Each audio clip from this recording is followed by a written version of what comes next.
So welcome everyone. I know you're eager to get moving this evening, but I wanted to start with a little bit of an introduction, some information for you, if you will, just so before we get started, you are aware of some of the key points around strength training after a cancer diagnosis, particularly if you're getting started after your treatment has finished.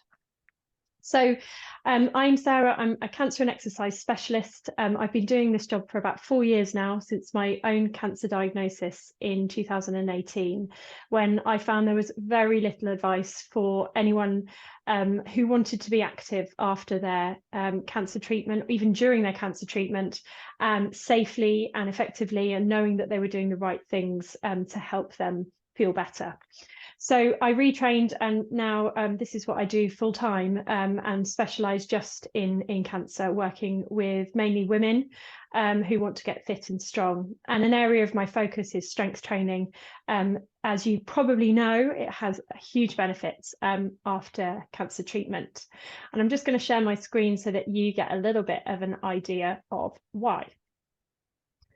So I'm going to start you off with a little bit of information. So this is general information. The workout that we're going to do in a little while is going to be a general workout for someone I would design who had a primary diagnosis and is recovering from their treatment.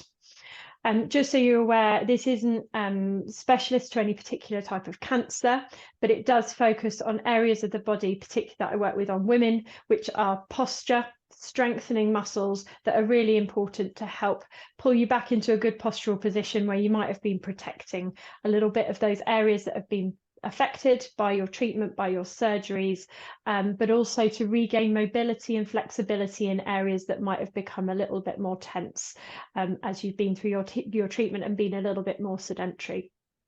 So first of all, I know you're all here because you know that strength training is going to help, but some people use the term quite freely and it's not always clear exactly what strength training is.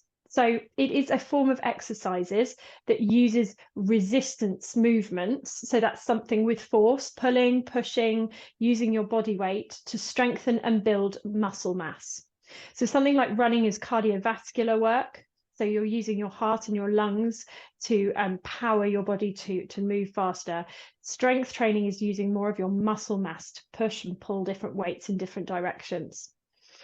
It helps you increase endurance, so the longer that you can do things like climb upstairs, and it increases your overall body strength, and particularly for us ladies, bone density. If you've had a treatment that has affected your hormones, this is really, really important if you've been put into medical menopause or been through menopause yourself. So these exercises, the types of exercises that you class as strength training, are things like lifting weights, bean tins classes, as a strength training exercise, resistance band, a really inexpensive option that you can use.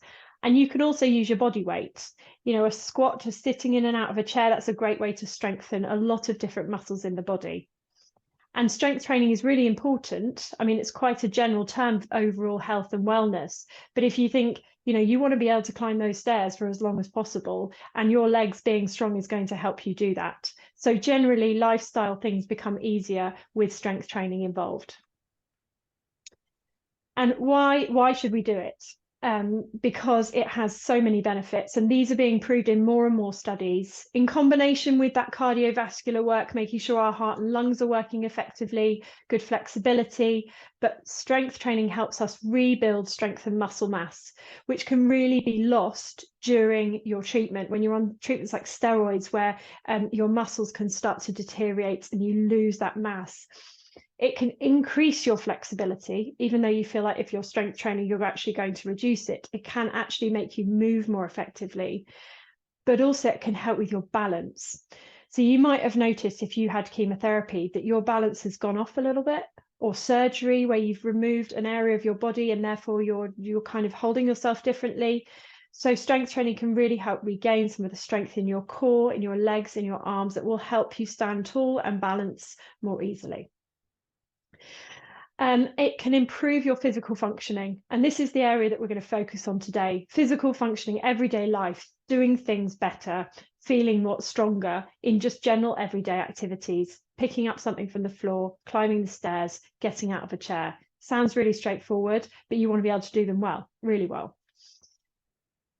It can reduce your fatigue. Cancer-related fatigue is such a tough one because it feels really counterintuitive when you should be exercising, when you feel so tired, but I can't do it, but actually it's going to make me feel better. But gently and slowly, this is all a prescription-based medicine exercise. So getting that prescription right can really help reduce your fatigue. And then in turn will help increase your overall energy levels. I promise I won't talk too long. Oh, I'm right on top of my writing here. So what should you be aware of? So these are some of the key points that I think are useful to get across to people when they start strength training. If you've had surgeries related to cancer or not, sometimes you can have mobility affected by that. An example of that, and I know this is a cancer used often, so apologies if this wasn't yours, but breast cancer, you have surgery around the shoulder, and therefore your shoulder mobility can become limited and affected, and it stops you doing certain things. So the important thing before you get started is to really try and use the physio exercises that you've been given and maximize the mobility through the joint that's been affected before you start adding weight to it, so you can move well. Start light with your weight, progress slowly. A bit like what I said around thinking about how your body responds to medicine. This is a form of medicine, and the next day you need to see how your body feels as a result of doing something like this before you then give it a little bit more. So imagine that's what you're doing. You're giving it a medicine. You start light, you feel okay the next day, and the next day, okay, I can go a little bit heavier because that felt quite easy. Then see how your body responds and go again. One point that we really need to be cautious about are lymph nodes and lymphedema, risk of lymphedema.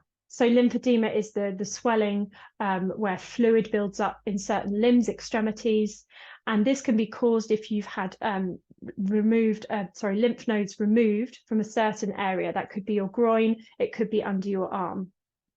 That puts you at a slightly higher risk of developing lymphedema. If you've had a full clearance, you really need to be a little bit more wary because your risk is a bit higher. So things to be aware of from a strength training point of view is not to wrap your resistance bands tightly around your hands so you've got more grip. Try not to do that. Hold them through your hand. And just avoid, as you're getting started, using too much weight. So holding lots of weight, they tell you about shopping bags. So not to hold on to them for too long because you're holding statically weight in your arms. And the same applies for strength training moves like the plank. Not everyone likes the plank. I don't tend not to use it at all. But if you're putting your whole body weight through your shoulders and that's where your lymph nodes have been taken, you put your body a little bit more under stress, your shoulder under stress, and therefore your lymph nodes panic.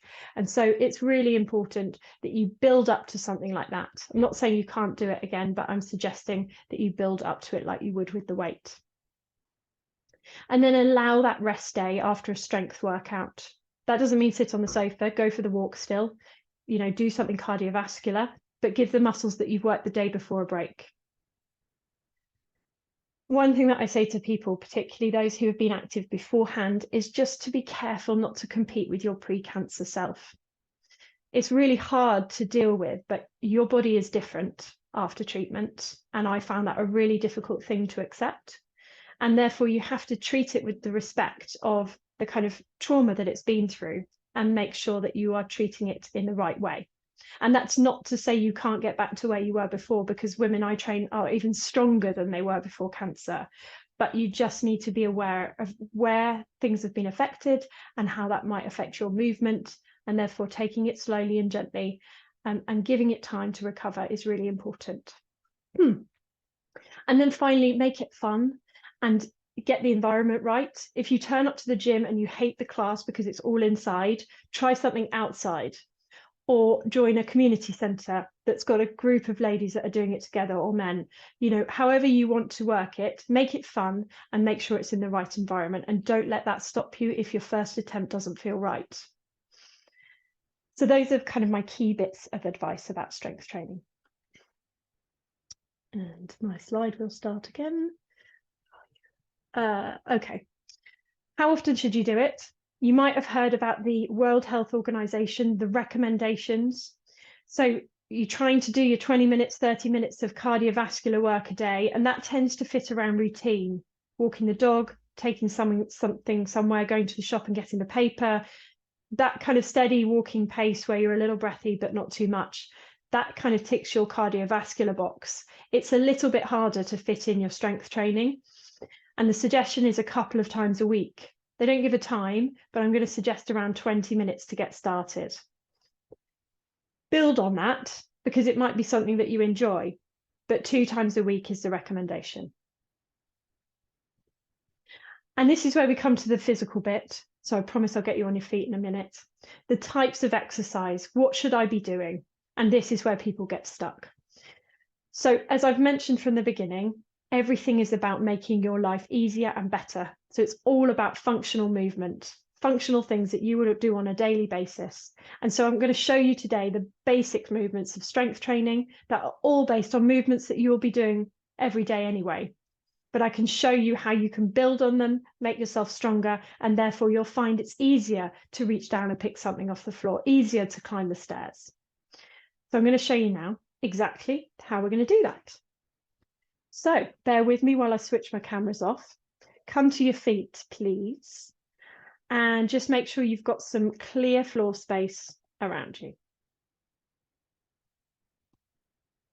Let's hope this all works. Ta-da, yes. Right. I know it's very warm today, so please feel free to take breaks as you need. If you're not feeling up to working out today, you can sit and watch this workout, okay? And as I mentioned at the beginning, this isn't designed specially for you as an individual. This is a kind of broad demonstration of some of the key moves for strength training. So we're going to start with some big shoulder rolls, a little bend of the knees, and a deep breath in.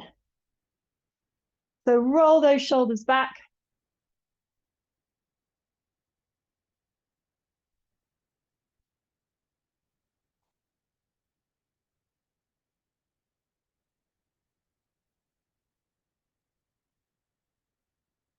And then take the shoulders forward this time, so you're shrugging them forward and rolling them forward. So warm up and cool down is really important, particularly after your treatment. If you're just getting started, it takes a bit longer for the body to get going, as you might have noticed. Next move, I want you to reach across and up, slight rotation with the hips.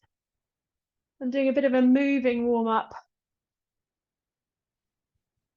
There's a stretch in it all, I promise.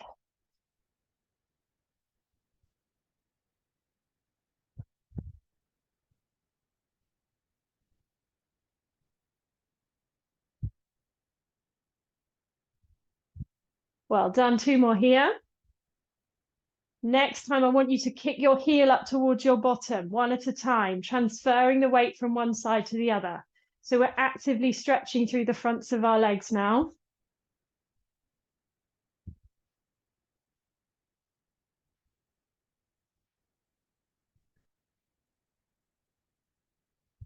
Good work. 3, 2, and last 1. Well done. If you can now, I want you to try and reach that forearm to your opposite knee, transferring the weight from one side to the other. That's it, quick or as slow as you want. We're stretching through into the bottom, into the lower back. Good.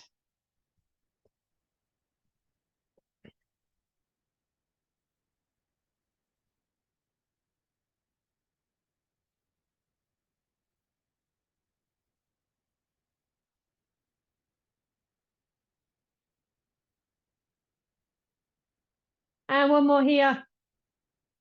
That's it. For our final move, I want you to plant your heel down in the ground with a straight leg in front. And imagine you're sweeping your fingertips towards the ground. Sweeping those fingertips. You should feel a nice active stretch down the back of the straight leg at the front.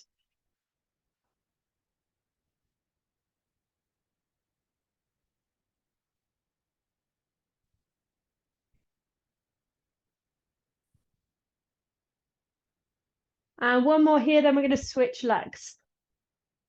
Plant the other heel down and do the same on the other side.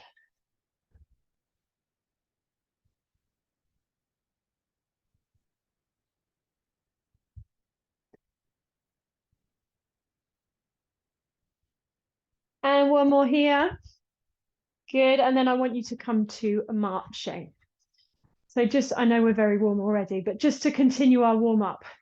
First thing that's very functional, walking. So we're going to break it down into arms and legs. I want you to keep both feet on the ground. Imagine you're stuck in the mud. Bend your knees and just hinge forward ever so slightly.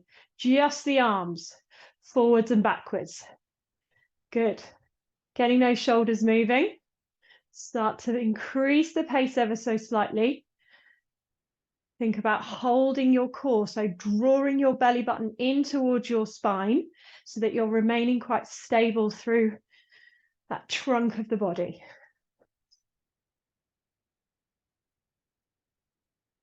3, 2, and last one. Good work. Bring yourself back up to standing, then the legs come in. Using the arms as a stopping point, try and lift your knees up towards your hands, one at a time. Getting those legs moving.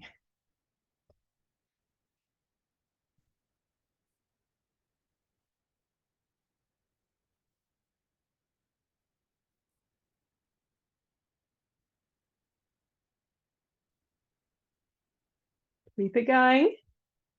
4, 3, 2 more.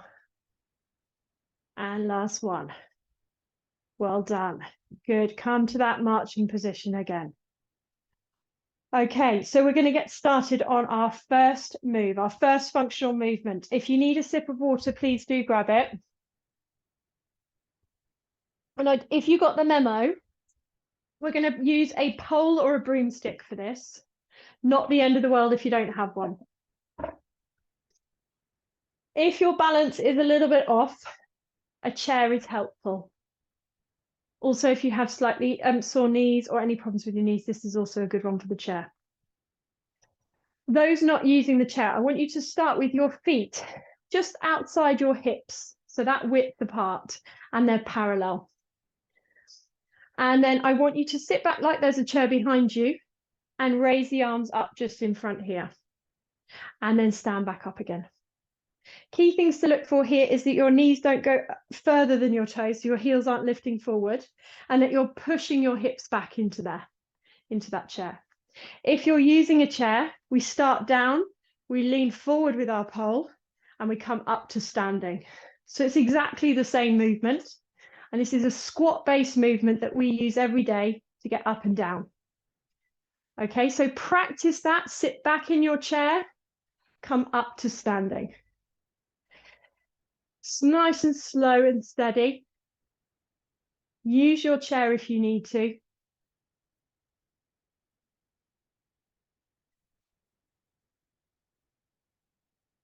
And in a strength training workout, we tend to do around somewhere between 8 and 12 repetitions of an exercise. So I'm going to go for somewhere in between. I'm going to go for 10.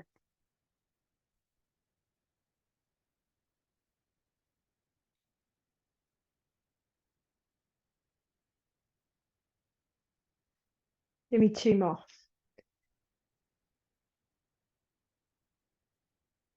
And last one. Well done. Give those legs a little shake. See, that's a really simple move, a squat-based move, and we can alter that movement to target different muscles. So for example, if you take your legs a little bit wider this time and you turn your toes a little bit out, so we're almost in a V like this, and then you do exactly the same movement sitting back into squat, you're going to be working a little bit more inside the legs, a little bit more bottom. So give that one a go. Sit back, squeeze the bottom to bring yourself back up to standing. Sit back and squeeze. So our pole in front is just helping keeping our chest raised so we don't drop too far forward as we come down.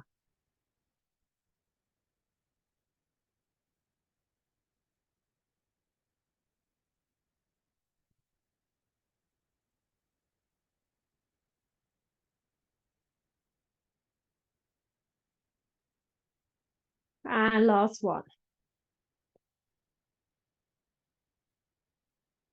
Good work. So shake those legs out. If you were using weight for that, so if you decided that that body weight version was feeling a bit too easy, depending on the type of weight you've got, I tend to balance it somewhere around shoulder or chest level. So if you've got a single weight, hold it around here. If you've got two, you can rest them on your shoulders and squat like this. Or use them like you've got briefcases in your hands and sit down like this. But adding weight to that exercise will make it feel harder, and that's how you progress it as you get stronger. So if you're doing your 2 rounds of 10, 12 repetitions, and at the end you think, oh, I've got quite a lot left in the tank, that's the time when you want to start adding a little bit more weight and starting to progress the move. Okay, brilliant. So that's move number 1. Please excuse me, it's like a hot box in this room. So move number 2, we use every day to pick things up from the floor, and we're going to use our pole again for this one. So feet this time are hip width apart, and we never lock our knees out. We've always got slightly soft knees. So this is a move you use when you want to pick something up from the floor, and it's really important on this one that your back remains straight all the time. So my 5K Your Way logo is always facing forward. I slide my pole down just below my knees, and then I come back up to a standing position. So this is a hinge. Flat back, push the hips back, and then come back up to standing. Give it a go. It's great to do this one in front of a mirror so you can see what your back is doing. Common mistakes are a rounding. So you're rounding, you're not sticking your bottom out enough. So try not to let that happen. That's when the lower back takes over, and we want our bottom to be really working hard on this one. Sliding that pole down just below the knees, squeezing the bottom, coming back up to standing. Good work. Please keep going. I'm just going to switch you to a different view so I can see more of you. That's better. If you stand sideways on, I can see you. Slide forward and come back up. Good. So this is different from the squat in that we're not using our knees to bend, we're using our hips to hinge. Okay. Slide down and come up. Very good.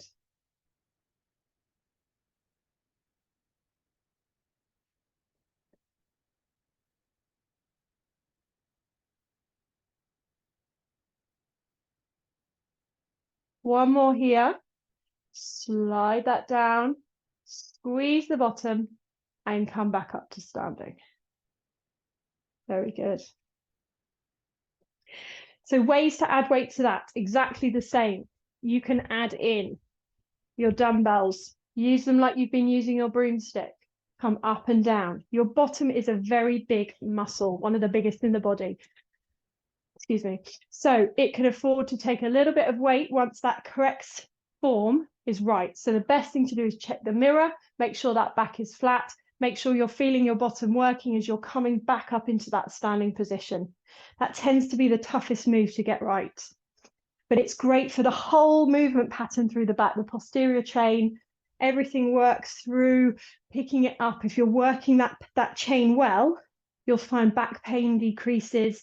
You're working more effectively when you're lifting things up from the floor. Okay. So think about that when you're next picking something up, slight bend in the knee, but you're using your bottom and you're exhaling and you're lifting up with the effort. Okay.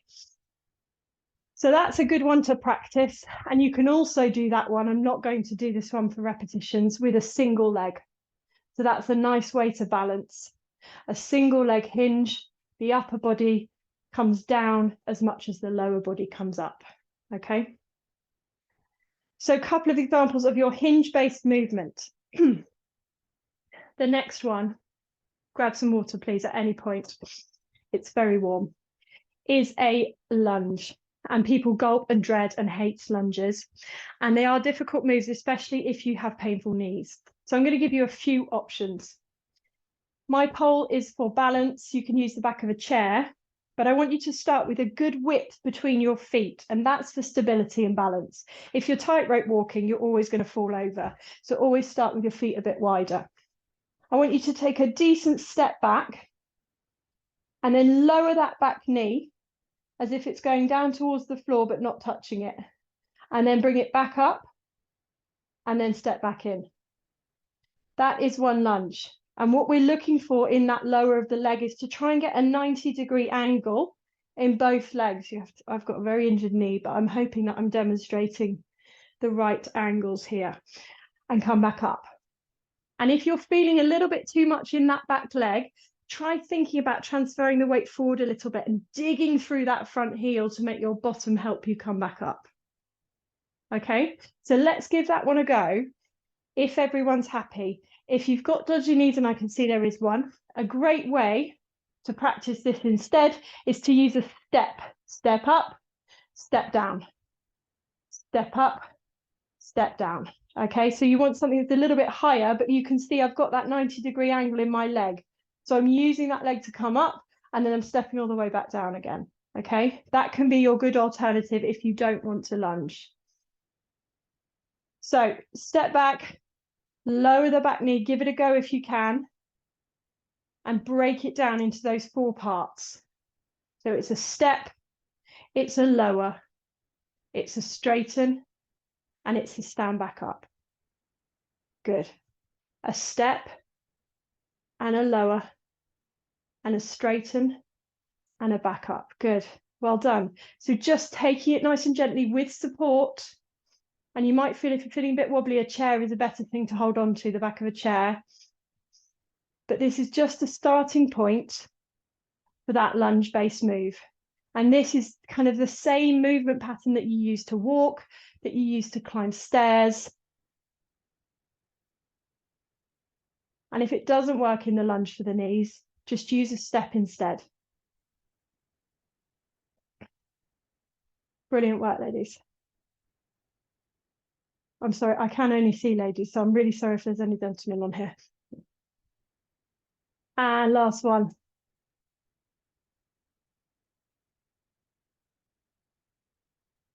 Well done. Hot. Good work. Quick sip of water. And I'm going to talk to you about how you can change the direction of that move to target different muscles.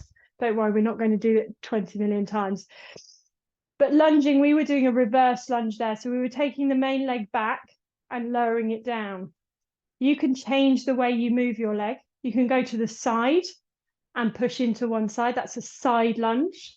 That targets, again, your inner thigh. Side lunge. And you can also, if your knees allow, curtsy lunge. Meet the king lunge and change direction. So that's a great one at targeting your bottom. So again, same technique, you're lowering the back knee, not letting that upper body drop too much, lowering the back knee. Okay, that's a great one to get the bottom working again. So lots of different directions, one simple move. Okay, targeting lots of different muscles. So you might come across those different types of lunges in workouts, in strength-based workouts, but the technique is similar. I'm talking a lot. Everybody okay? Okay, right, we're going to move on to the upper body for examples of push and pull base strength moves. And I want you to start with a push move, which is going to involve a little bit of weight, or your pull. So if you're just getting started and you're quite soon after surgery particularly, keep the weight light. If you've been doing this for a while, you can add a bit in. I'm going to use my pull. So a push-based move is anything where we're pushing the weight away from us. So I'm going to start with an overhead press. I'm pushing the weight up. Bringing it back down, but the effort is up. That's it. Those using weights, perfect. Holding them in either hand, pushing them up. Remember, effort, exhale.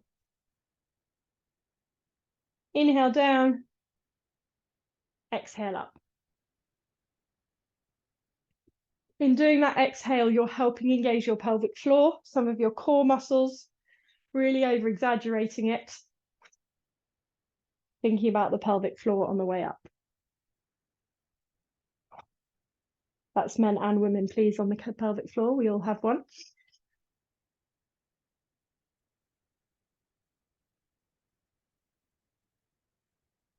Two more here.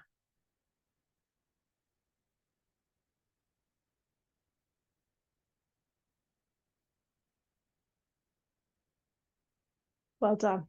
Good. Little shimmy and shake out. Yeah. Okay, so another push-based move is a press up.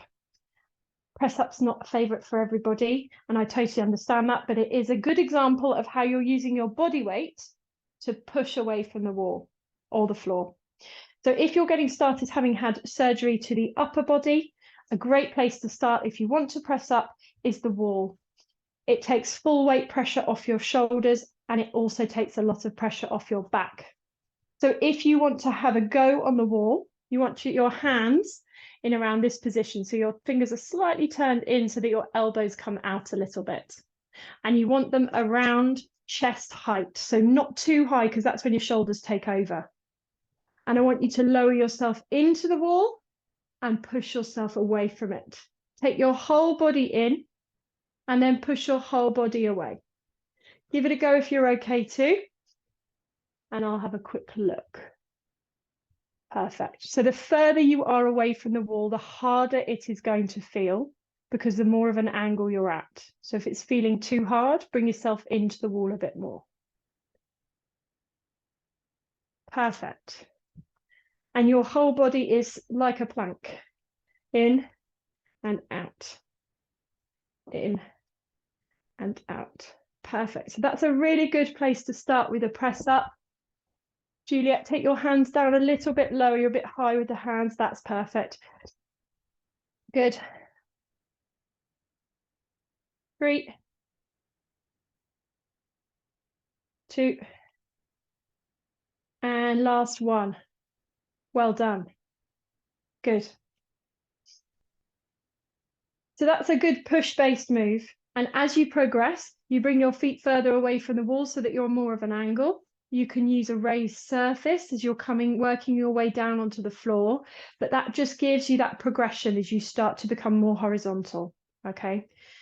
There's lots of other ways you can do that move, so please don't feel you need to have a press up in your workout, but I just wanted to demonstrate, classic strength move, how to do it slightly less impactful than on the floor. Everybody okay? 2 push moves, over the head, pushing away. I've got 2 pull moves coming your way. Grab some water if you want it. And if you've got a stretchy band, bring that. If you haven't, bring your weights.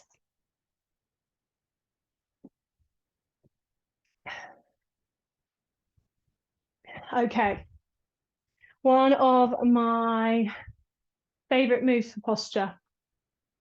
I hope everyone's okay above the head. If you're not, I can give you an alternative. I want you to hold your band with your hands over the top.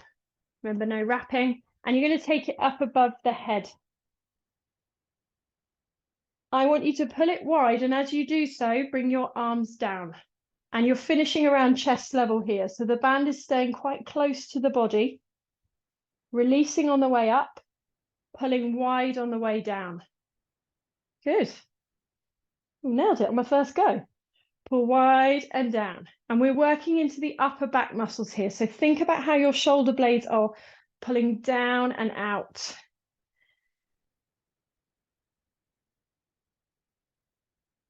Very good.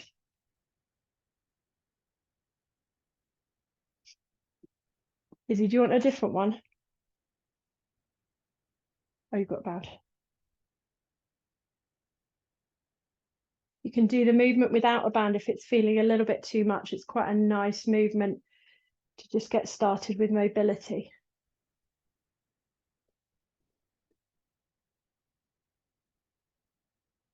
Two more. One. Last one. 2. Good. And shake.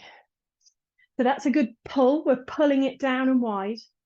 And then our second pull move, if you've got your band, I want you to stand on the middle of it with both feet, again, around hip width apart. Then I want you to hinge forward a bit like we did for that deadlift, that hinge position. Grab a bit more of the resistance band so it's nice and tight. And we're going to row our arms back. So pulling our elbows back, keeping them tucked into the sides of the body. Row back. Squeezing those shoulder blades together. Again, working the upper back. Really good postural pull move here. Good. So the wrists are staying strong. It's the elbows and the back moving here. Not too much of this.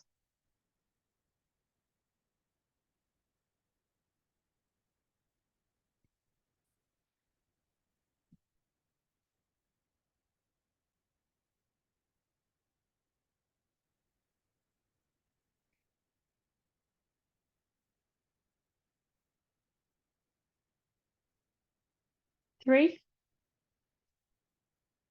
two, and last one. Well done. Good. Bring yourself back up to standing. Whew. So putting your equipment to the side, a little demonstration there of those 5 moves. So we started with the squat, the sit to stand. Okay, you can use a chair if you're just getting started. Add weight if you're starting to progress.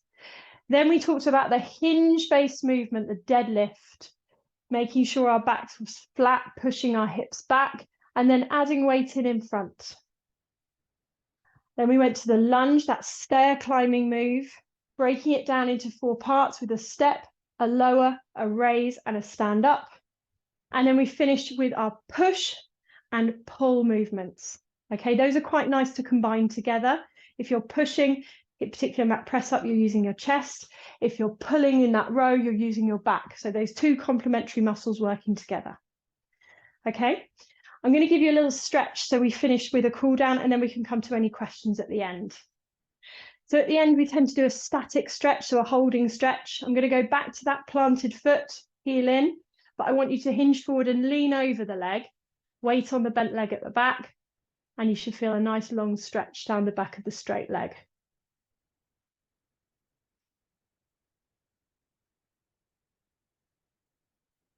Good. So again, cool down, really important. Even if you're going for a walk or a run, switch sides, make sure you spend that extra time warming up and cooling down.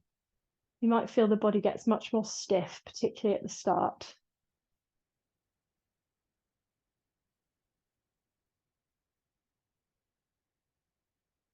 Good luck.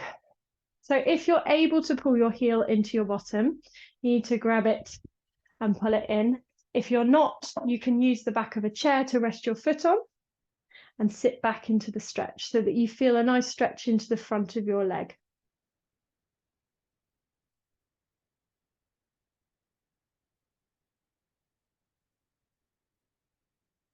And then switch over, do the same on the other side.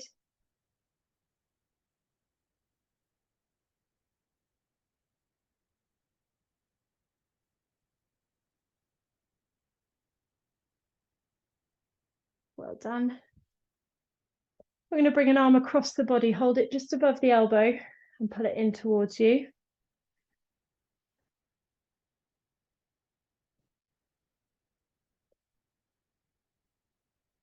And then switch over, do the same on the other side.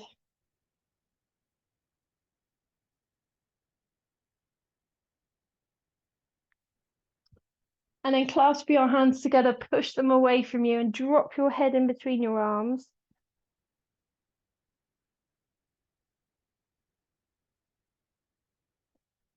And then open those arms wide. Push the chest forward. Take a deep breath in and roll the shoulders again.